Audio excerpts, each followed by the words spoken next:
Trading rule breached. We have detected that your account has breached the maximum overloss exceeded. This is the part of the process and happens more often than you think. Një akaunt tjetër i djegur. 23 maj 2026 është koha e fundit kur unë kam folur për trading dhe kam dhënë update-et e mia. Gjatë kësaj periudhe unë kam blerë edhe një challenge tjetër, 25k, të cilën do ta analizojmë pak më vonë. Këto janë akauntet e mia, balancet e mia për momentin tek brokeri, tek akaunti me lekët reale dhe tek Profirma.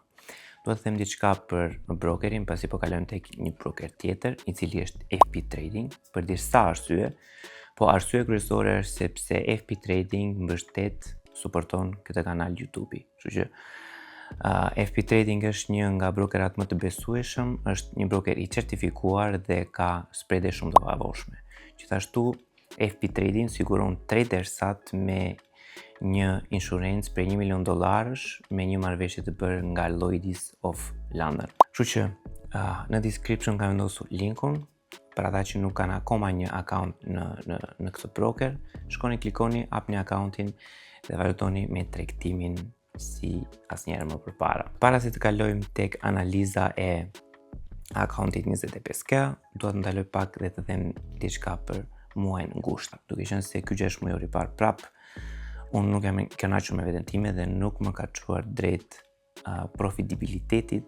Kjo do thotë që kam akoma punë për të bërë. Kështu që muaji gusht do fokusohet vetëm në këtë pjesë. Kështu që seritë e The Making of a Trader do jenë shumë interesante. Seria tjetër unë do jem shumë i fokusuar tek gjithë ky proces që mua do më marri, backtesting, reflektimet, mendimet, strategjitë dhe ndryshimet që unë mund të bëj për të rikthyer në shtator dhe për të aplikuar këtë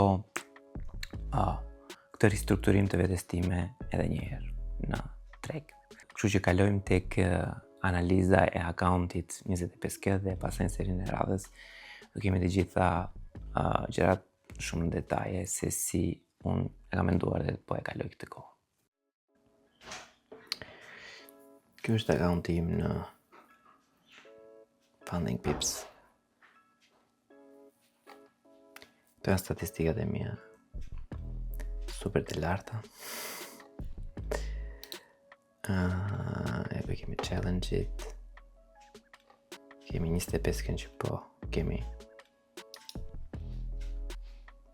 ongoing dhe 10k që dhe challenge-in 10k që e Doge statistikat.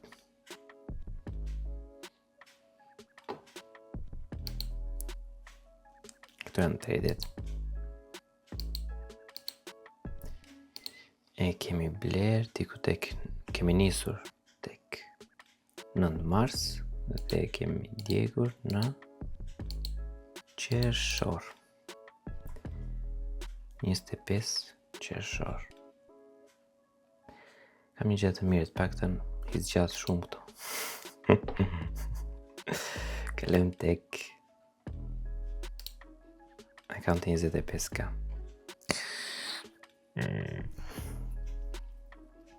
Akaunti 25k. Ka nisur në 9 qershor.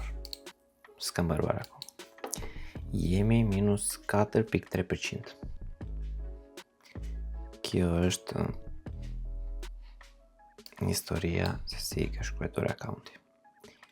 Fillimi nisën plus 1%, 2%, pastaj 1%, pastaj minus, pastaj plus, minus, plus, minus. Dhe tani jemi average win. Average win dhe average loss and win ratio 24% profit factor janë shumë të ulta. Tani John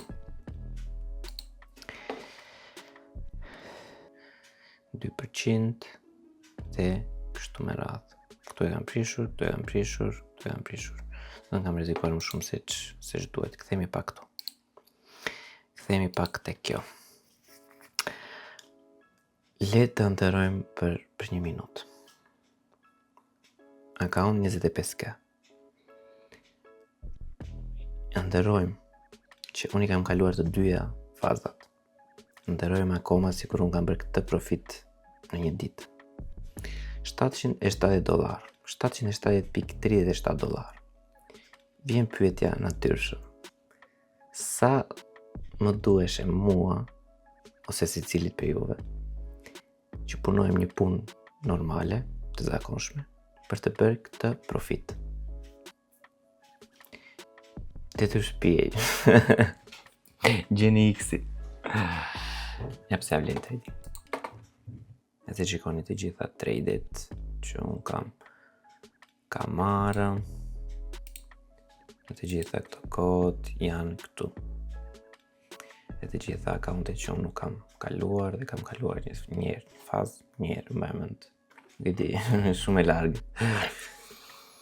Tani, gjendja e accountit është në këtë fazë. Jemi minus 4.3% dhe në accountin me lekët reale, po ta mbani mend, fillimi kemi nisur me $260, pastaj depozitova $1.000, më ta nga $1.200 në total të këtë viti, që në fillimi nga regjistrimi në videove.